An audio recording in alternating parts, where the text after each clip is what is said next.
Morning, Coach. Merry Christmas. Hey, Jim. Merry Christmas. So I wanted to ask you about Shaq Mason and just his consistency over the last half dozen years or so. They always say an offensive lineman, if you don't hear from him, he's doing his job. And that certainly seems to be the case with him.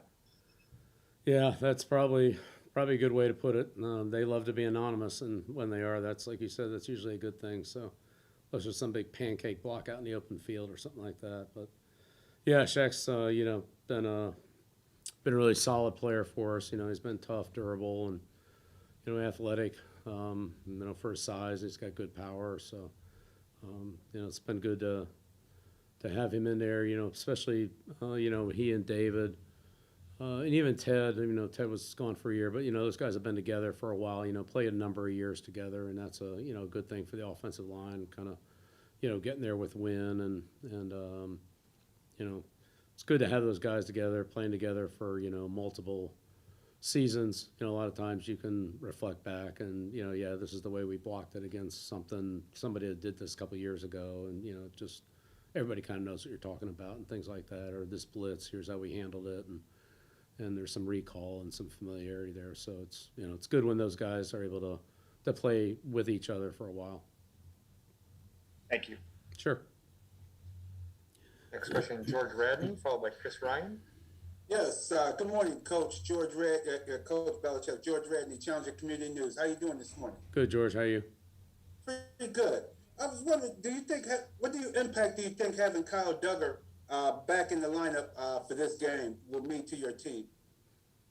Well, it's always good to have Kyle, and Kyle's a really good football player. He's improved a lot from his rookie year when he just gained a lot of experience. I mean, he was a good player last year, but now with his experience and anticipation, communication, working with Devin and Adrian Phillips and the linebackers, he's just been really blossomed, and love working with him, and love the growth and development that he's had, and the arrow is still up high on him. He's an impact player, and I'm glad we have him. He's done a good job for us.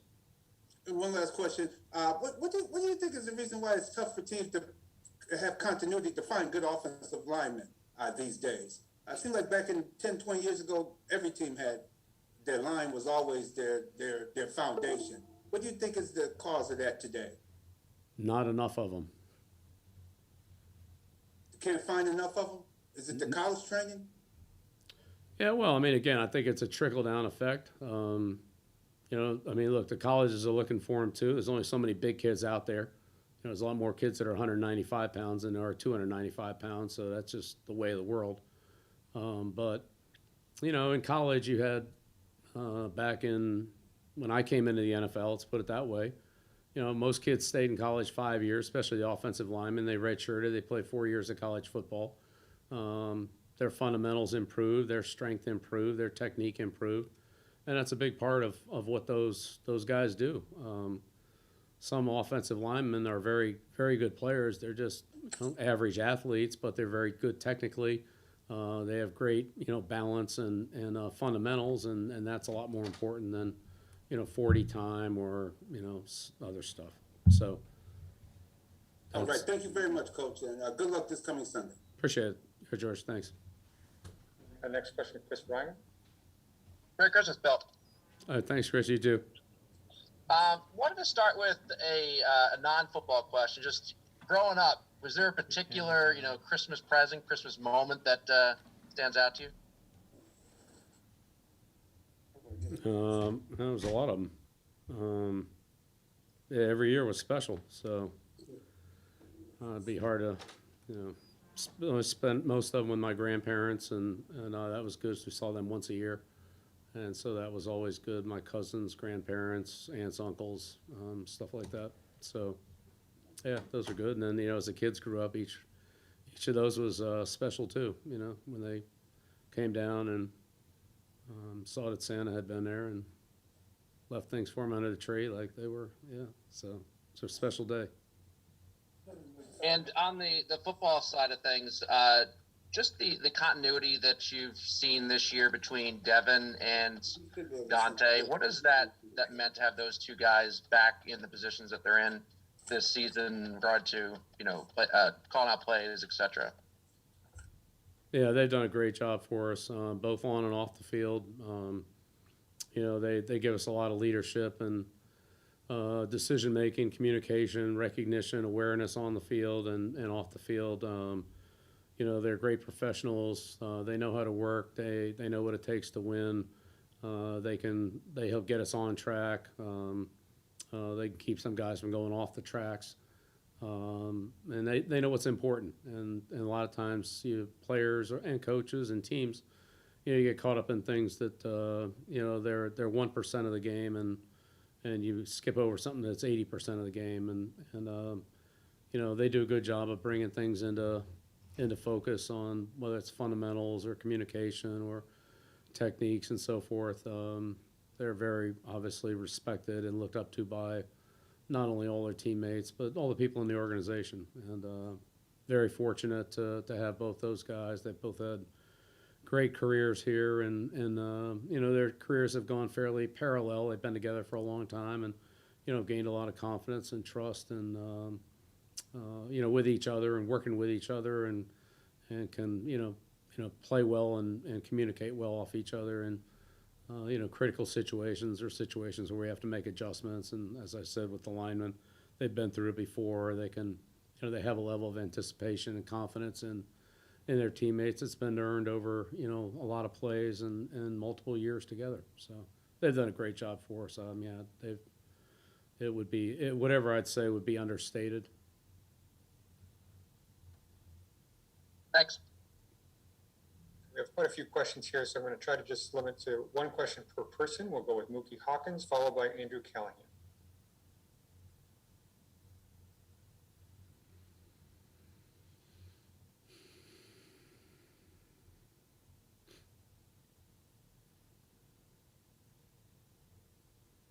Coach Belichick, good morning. Mookie Hawkins, Waffle Sports 1080. How you doing today, sir? Good, Mookie. How's it going?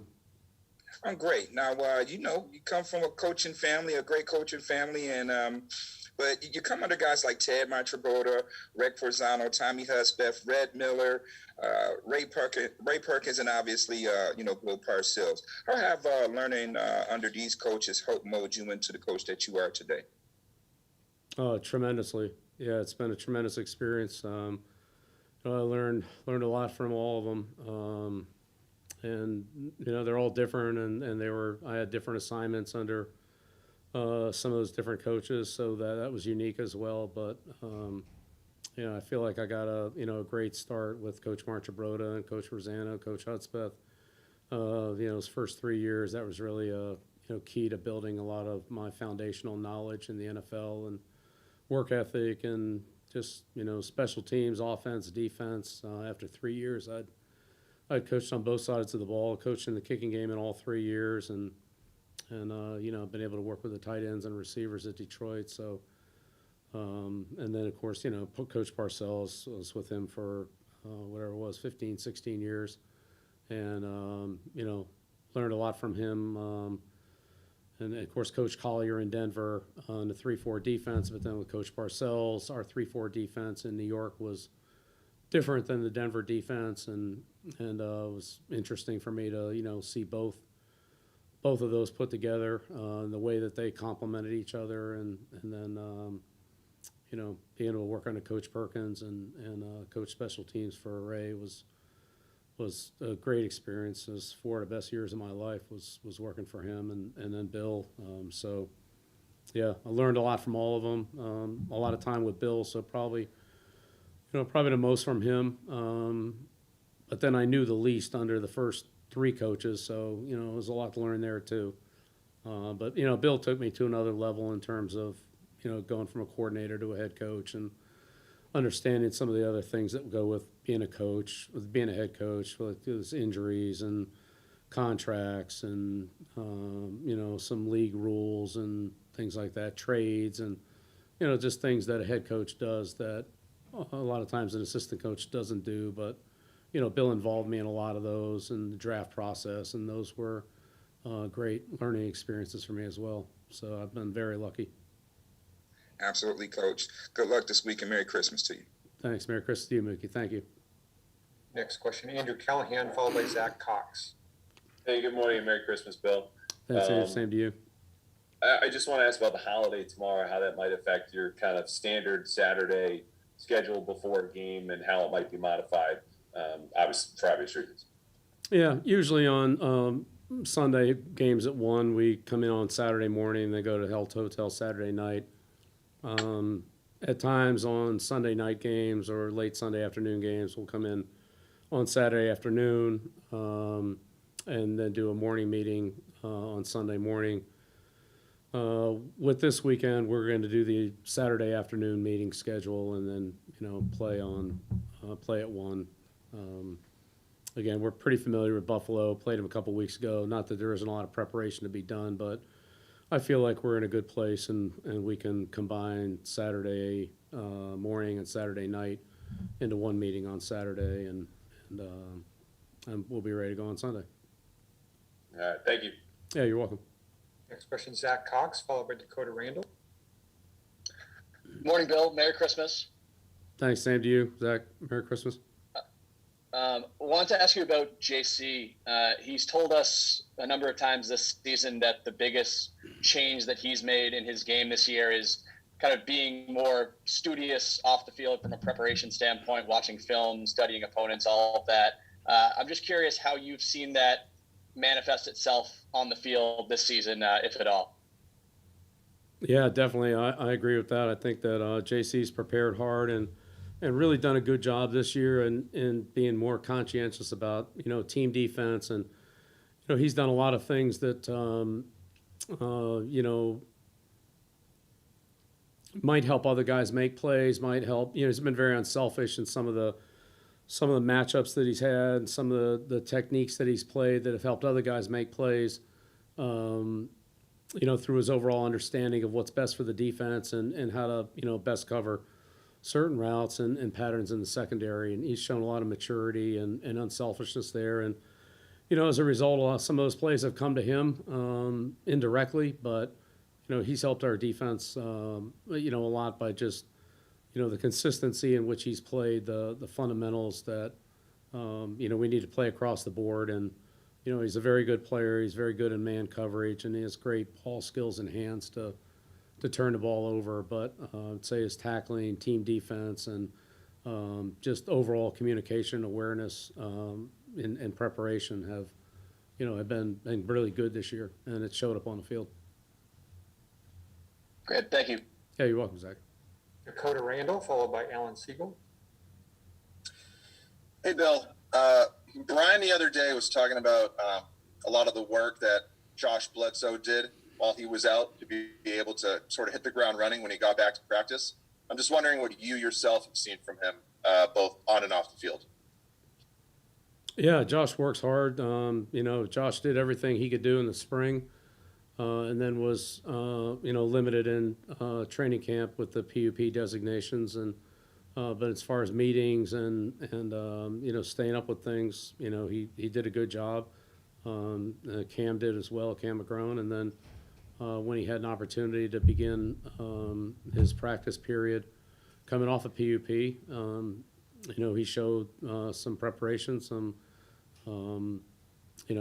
gained confidence. His teammates gained confidence in him that he knew what he was doing, even though he hadn't had a chance to practice it that much. And he showed some talent and some skill out there. So we activated him, on the roster. But he's worked very hard, and it's a tough situation, kind of when there's not much light at the end of the tunnel. But he pushed hard through it, and has obviously absorbed a lot and. Has gotten better every day now that he's able to actually get out there on the field and work actively on his game. Great, thank you. Yeah, you're welcome. And try to squeeze in 3 more questions. Alan Siegel, followed by Matthew Fairburn. Hey, Bill, Merry Christmas to you and the family. Oh, thanks, Alan. Happy holidays. Thank you very much. All week long, the players have been asked about Christmas. You were asked about it this morning. I'm just curious. Obviously, the focus is on Buffalo, but it's a human family. It's a human thing, families, Christmas, etc. Do you, as a coaching staff, when you get to this week every year, just have to remind the players a little bit to balance between the family and the game? Yeah, we talk about that, and I think some of our experienced veteran players, like Matt and Devin, High, David Andrews, guys like that. We've talked about it, and they've talked about it in their, individual rooms and collective rooms and so forth about, our preparation for the game. And, but at the same time, it's an important day for, our families and for our kids and it's part of life. And so I think there's definitely a balance to it. It's a little different week than any week during the year. Thanksgiving has a little relevance to it, but Christmas falls on a different day every year, so it's a little bit different. But I think that I've been in the league and been through however many Christmases that is, and it's we all know what we're here for, and at the same time, there's another part of life that goes on is important too. And so again, just as you put it, it's balance and working things out the best you can, but knowing we have a big game, it's a huge matchup, divisional game with Buffalo, and we've worked hard and put a lot into this season, and a lot's riding on this game, and so we all want to do the best we can at it, and just still try to balance some other things this week. Thanks, Bill. Yeah, you're welcome, Al. Matthew Fairburn, followed by Phil Perry. Morning, Bill. Wondering, over the last few years, what you've seen from Isaiah McKenzie when the Bills get him involved on offense.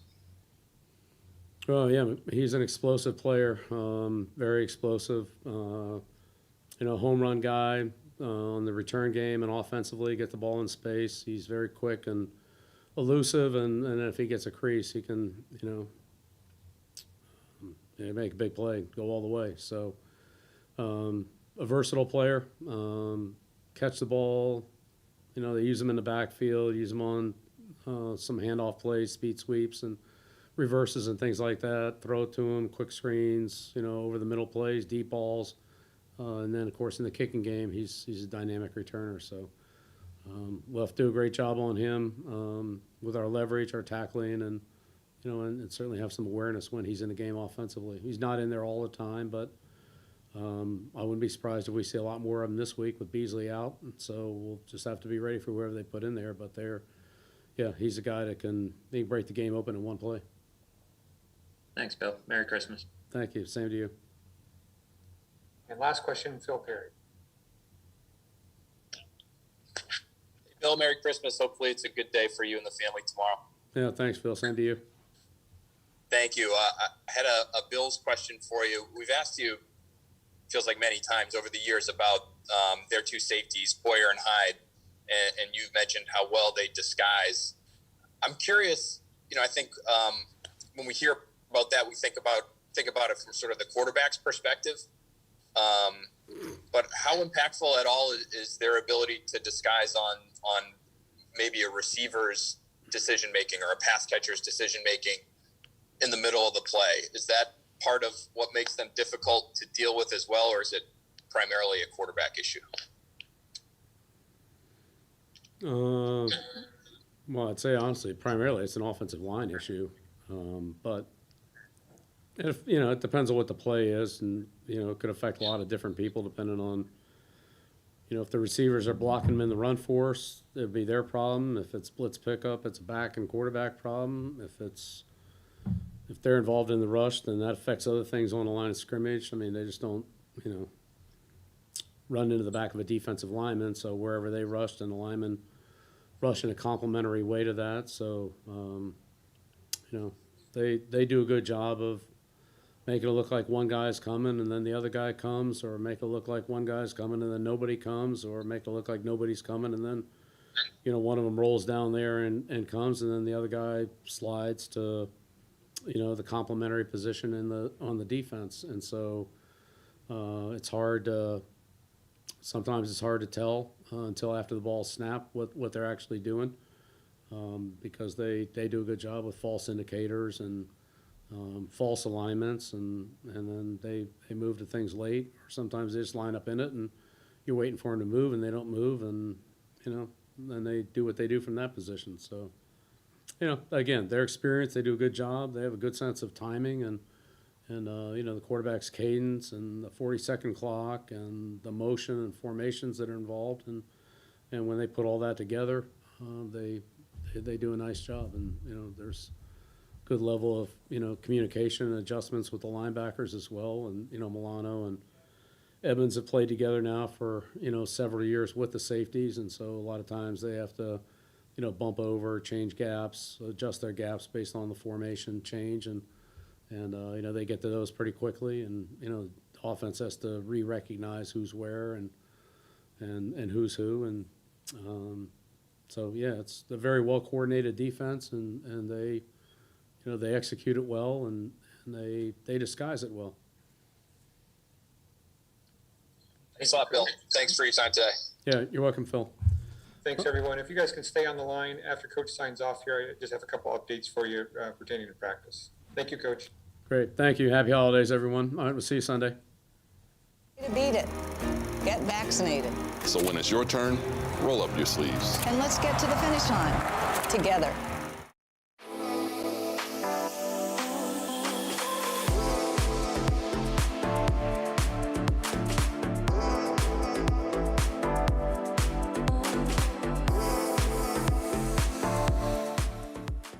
When did Bud Light Seltzer start making lemonade? Probably when 2020 handed us all those lemons.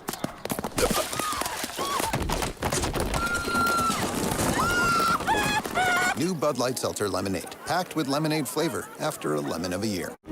Opponents? I've gone up against thousands. And there's an opponent we're all up against, COVID-19. But there's a way to beat it. Get vaccinated. So when it's your turn, roll up your sleeves. And let's get to the finish line together.